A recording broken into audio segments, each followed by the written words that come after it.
कैसा रहेगा अप्रैल का महीना कर्क राशि के लिए, इसके बारे में चर्चा करेंगे। कैसी रहेगी धन की, स्वास्थ्य की, उनके परिवार की, उनके दाम्पत्य जीवन की स्थिति, इसके बारे में चर्चा करेंगे। सबसे पहले कर्क राशि वालों, ये आपकी कुंडली है जो आपके सामने आ रही है।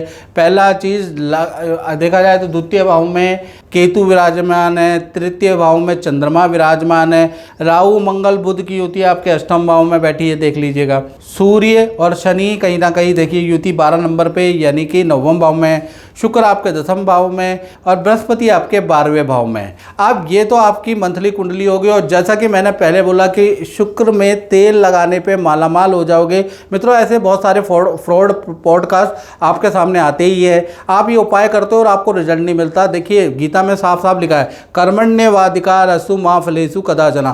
ज्योतिष का किसी भी उपाय का जब ही लाभ मिलेगा जब आप कर्म करोगे। घर में बैठे बैठे अगर आप ये सारे उपाय करोगे तो आपको कोई रिजल्ट नहीं मिलेगा। ये कोई ज्योतिषी आपको नहीं बताएगा, याद रखिएगा। सबसे पहले आपको मेहनत करनी है, मेहनत करने के बाद ही आपको ज्योतिष का रिजल्ट, स्टोन का रिजल्ट मिलेगा, अन्यथा नहीं मिलेगा, याद रखिएगा। बेफालतू के पॉडकास्ट आप देखते हो, उसके बाद कुछ होता नहीं तो ज्योतिष को आप कहते हो कुछ नहीं होता। तो अब हम चर्चा कर लेते हैं मित्रों, कहीं ना कहीं राशिफल के ऊपर बात तो बहुत हो गई, लेकिन अब हम राशिफल पे चले जाते हैं। सबसे पहले कर्क राशि के हेल्थ के बारे में चर्चा कर लेते हैं। तो हेल्थ कैसी रहने वाली है?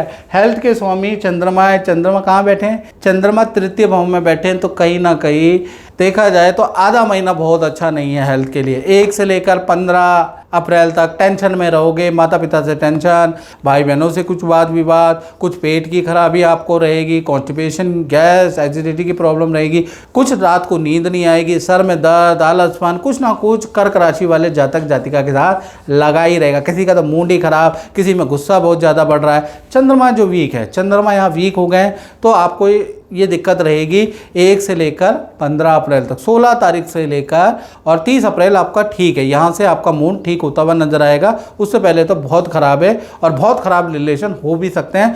थोड़ा सा वाणी में आपको नियंत्रण करने की जरूरत है 1 से 15 अप्रैल। बात करें आपके धन की स्थिति के बारे में, धन भाव के स्वामी सूर्य है। सूर्य 9वें भाव में बैठे, सूर्य शनि की युति। तो धन भाव की स्थिति 2 भागों में बढ़ती है। 1 तारीख से और 14 अप्रैल तक सूर्य शनि की युति ही रहने वाली है। अब ये युति तो भैया आपको परेशान करेगी। तो धन का जो एक्स्ट्रा इनकम है, सैलरी तो आपकी आती रहेगी, लेकिन जो एक्स्ट्रा जो आपने काम किया है, जो एक्स्ट्रा आप चाह रहे हैं वो आपकी बंद हो जाएगी। कहीं ना कहीं जो एक्स्ट्रा इनकम आ रही है मार्केट से, जो पैसा आ रहा है, जो आपने काम किया है पिछले महीने, उसका जो धन आ रहा है वो कहीं ना कहीं 14 तारीख के बाद ही आएगा। 14 तारीख से पहले आपको धन का लाभ नहीं मिलेगा। प्लस आपके खर्चे भी होंगे, इलेक्ट्रॉनिक आइटम पे आपका खर्चा, सरकारी किसी काम में, सरकारी किसी दफ्तर में आपका खर्चा, हेल्थ पे आपका खर्चा, भाई हेल्थ पे भी खर्चा हो रहा है। तो कहीं ना कहीं खर्चे 14 तारीख तक आपके बढ़ रहे हैं। हाँ, 15 तारीख से लेकर और 30 अप्रैल में सूर्य देव मेष राशि में आ जाएंगे। ये जो समय आपके लिए बहुत बेहतरी वाला समय, यानी 15 अप्रैल से 30 अप्रैल सूर्य 10वें स्थान में आएंगे। यानी आपको एक्स्ट्रा इनकम का बहुत अच्छा ऑफर मिलेगा, या आपका सरकार में कोई काम रुका है तो उससे आपको धन का लाभ होगा, सरकारी कोई काम करेंगे तो उससे आपको धन का लाभ होगा। यानी कुछ ना कुछ ऐसा आपके साथ होगा, चाहे छोटे छोटा आदमी हो चाहे बड़े से बड़ा हो, कि 15 से 30 अप्रैल में आपको धन का लाभ होगा ही होगा। बाकी आपकी अपनी किस्मत है, क्योंकि सूर्य 10वें स्थान में पहुंचे और आपको लाभ ना दे, ऐसा हो ही नहीं सकता। तो कोई ना कोई धन का लाभ होगा, उससे पहले आपके खर्चे ही चलेंगे, याद रखिएगा। तो कुल मिला के धन की स्थिति 15 तारीख के बाद आपकी बहुत अच्छी है। बात करें आपके पारिवारिक जीवन के बारे में, तो पारिवारिक जीवन के स्वामी कौन है? शुक्र। और शुक्र कहाँ बैठे हैं? शुक्र 10वें भाव में बैठे हैं और अपने ही घर को देख रहे हैं। यानी पारिवारिक जीवन अच्छा है, अपने घर को कोई भी ग्रह बिगाड़ता नहीं है। तो 1 से लेकर 30 अप्रैल पारिवारिक जीवन अच्छा है। परिवार में कोई सदस्य का रुका हुआ शादी विवाह मांगलिक काम होता हुआ नजर आएगा। परिवार के अंदर कोई वस्तु आप इलेक्ट्रॉनिक आइटम खरीद के लेके आएंगे, वो भी अप्रैल में होता हुआ नजर आएगा। भूमि का रेनोवेशन भी आप करवा सकते हैं, उसके योग भी अप्रैल के महीने में आपके बनते हुए नजर आ रहे हैं। कुल मिला के परिवार के साथ में किसी यात्रा में कहीं घूमने जा सकते हैं, क्योंकि शुक्र यात्रा भी कराता है, घुमवाता भी है। तो कहीं ना कहीं परिवार के साथ वो भी योग बनते हैं। तो कुल मिला के ये शुक्र की भूमिका बहुत अच्छी है अप्रैल में। तो 1 से 30 अप्रैल में परिवार के साथ में आनंददायक वक्त बीतेगा। अब बात कर लेते हैं हम संतान भाव के। संतान भाव से पहले मित्रों, जो अभी मैंने आपको बताया कि भाई ये लिख दो तो धन आएगा, वो कर दो तो धन आएगा, कॉन्विलिक्सा कह दो धन आएगा, इनसे धन नहीं आएगा मित्रों। अगर आप धन चाहते हैं या आप चाहते हैं कि आपके जीवन में अच्छा बदलाव हो, सत्य बोलूँगा मैं अपने सब्सक्राइबर को, तो date of birth, time of birth, place of birth भेज कर आप अपनी कुंडली दिखाएं। हल्का शुल्क रखा है, आप वो ले लें और वो दिखाएं। दिखाने के बाद ये पता करें कि आपकी कुंडली में कौन सा ग्रह खराब है। जब उसकी उपासना करेंगे तो आपको फ़ायदा ही होगा, याद रखिएगा।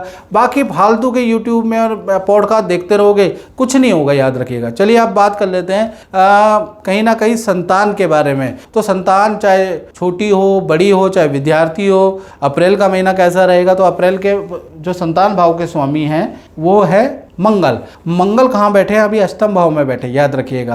मंगल और बुध और राहु तीनों ग्रह बैठे हैं। अंगारक दोष भी बन रहा है, वाणी दोष भी बन रहा है। तो कहीं ना कहीं 1 से लेकर 10 अप्रैल तक संतान में गुस्सा बहुत ज़्यादा रहेगा। छोटी संतान है तो वो तोड़ा ताड़ी ज़्यादा करेगी। छोटी संतान है, कम छोटी है, तो उसको पेट की प्रॉब्लम रहेगी। छोटी संतान है, उसको स्किन की एलर्जी, रैसेस या एलर्जी टाइप की चीज़ हो सकती है, उसके योग बन रहे हैं।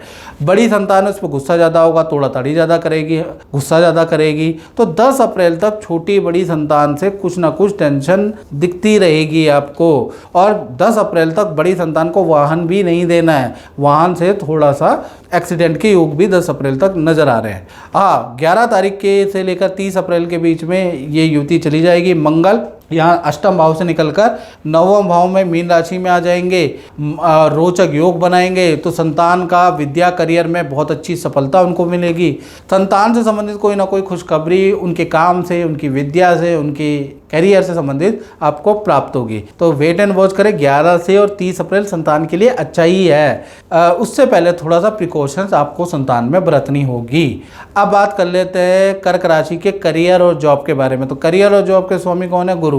गुरु 12वें भाव में बैठे हैं। हालांकि इनकी दृष्टि भी पड़ रही है करियर भाव में, लेकिन कुछ कर नहीं पाएगी। तो कुल मिला के आधा महीना ठीक है और आधा महीना खराब है। पहला देखा जाए 1 तारीख से लेकर और 15 अप्रैल तक थोड़ा आप में काम का प्रेशर ज़्यादा रहेगा, प्लस सैलरी भी आपकी थोड़ी डिले होती हुई नज़र आएगी, प्लस जो आपने ऑर्डर जो डीले जो सेल की है वो भी आगे के लिए खिसकती हुई नज़र आएगी, प्लस कलीग से वाद विवाद भी होंगे, अनचाहा आपको काम दिया जाएगा, आप ये फील करेंगे कि मेरा क्रेडिट किसी और को दे गया है। तो ये सब अनजस्टिस आपके साथ होगा 15 अप्रैल तक। तो 15 अप्रैल तक ईगो में आके किसी से बहस ना करे, ईगो में आके उच्च अधिकारी से कोई बहस ना करे, ईगो में आके नौकरी ना छोड़े, नहीं तो भारी पड़ जाएगा आपके लिए। 15 अप्रैल आपको निकालनी पड़ेगी। 16 तारीख से लेकर और 30 तक फिर ये जो महीना है आपके लिए ठीक ठाक रहेगा, मध्यम रहेगा। यानी यहाँ से सेल भी होने लगेगी। जो आप काम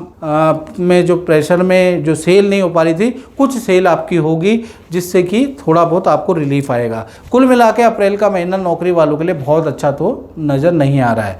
मतलब यहाँ काम की टेंशन है, काम को सीरियसली आपको लेना पड़ेगा और 2 नंबर का कोई नौकरी में काम मत कर दीजिएगा, नहीं तो आपको नुकसान हो सकता है, याद रखिएगा। तो नौकरी में थोड़ी टेंशन अप्रैल में नज़र आ रही है। बात करें आपके दाम्पत्य जीवन की, चाहे पति पत्नी हो कर्क राशि वालों या प्रेमी प्रेमिका हो, तो कहीं ना कहीं सूर्य शनि की युति का प्रभाव जो ये बन रहा है ये आप पे पड़ेगा। यानी कि चाहे पति पत्नी हो, प्रेमी प्रेमिका हो, 1 से लेकर 14 अप्रैल तक कहीं ना कहीं आप दोनों के बीच में वाद विवाद रहेगा, या फिर पार्टनर को हेल्थ के इशू रहेंगे। दोनों में से एक चीज़ रहेगी, या तो आपसे वाद विवाद, आपके परिवार से वाद विवाद, या पार्टनर को हेल्थ की इशू। इन दोनों में से एक चीज़ आपके पार्टनर के साथ में रहेगी, याद रखिएगा। तो ये चलेगा कब तक? 14 तारीख तक। फिर 14 तारीख के बाद सूर्य शनि की युति टूट जाएगी। अब ये सूर्य शनि की युति टूटेगी तो चीज़ें नॉर्मल होगी, पार्टनर के साथ रिलेशन अच्छे होंगे, पार्टनर की हेल्थ अच्छी होगी। तो कुल मिला के ये जो अप्रैल का महीना है आपके रिलेशन के लिए सो सा है, बहुत अच्छा भी नहीं, बहुत खराब भी नहीं है। बात कर लेते हैं कर्क राशि वाले, उनकी जो व्यापार करते हैं या अपना ही काम करते हैं, तो अपने काम में तो शुक्र बैठे हुए हैं, तो शुक्र टेंशन नहीं है, काम बिल्कुल बंद नहीं होगा, थोड़ा गड़बड़ जरूर रहेगी 1 तारीख से लेकर और 10 अप्रैल तक। जब तक मंगल कुंभ राशि में रहेंगे या अष्टम भाव में रहेंगे, तब तक नया कोई काम आपको शुरू नहीं करना। या और मशीनरी से आप परेशान, इलेक्ट्रॉनिक आइटम से आप परेशान रहेंगे, ऑर्डर आपके कैंसिल होंगे, बहुत लोगों के पैसे भी आपको रिटर्न करने पड़ सकते हैं। तो भाई 1 से 10 तारीख तक टेंशन रहेगी, ऐसा लगेगा कि काम अब बंद होगा या मेरा बहुत नुकसान होगा। लेकिन शुक्र यहाँ दशम स्थान में है, वो आपको रिकवर कर देंगे। वो जो लॉस हो गया है, जो काम बंद हो गया है, वो दोबारा खोलने की ताकत शुक्र में है। तो शुक्र दशम स्थान में बैठे तो कहीं ना कहीं आपको कुछ ना कुछ राहत भी देते रहेंगे। लेकिन 1 तारीख से 10 तारीख तक थोड़ा टेंशन आपके काम में रहेगी, खर्चा भी रहेगा, थोड़े परेशान भी आप रहेंगे। आपको लगेगा अचानक से क्या हो गया, मेरे पे नज़र लग गई, क्योंकि 1 से 10 तक बहुत नुकसान आपको होगा। फिर 11 से चीज़ें ठीक हैं। 11 से लेकर 30 अप्रैल तक चीज़ें बेहतर है। अच्छा कॉन्ट्रैक्ट भी आपको मिलेगा, सेल भी अब उठेगी। तो क्या कुल मिला के 10 दिन खराब है, बाकी दिन आपके लिए अच्छे हैं। तो मित्रों, इस कार्यक्रम में बस इतना ही। मुझे दीजिए इजाज़त। जय माता दी।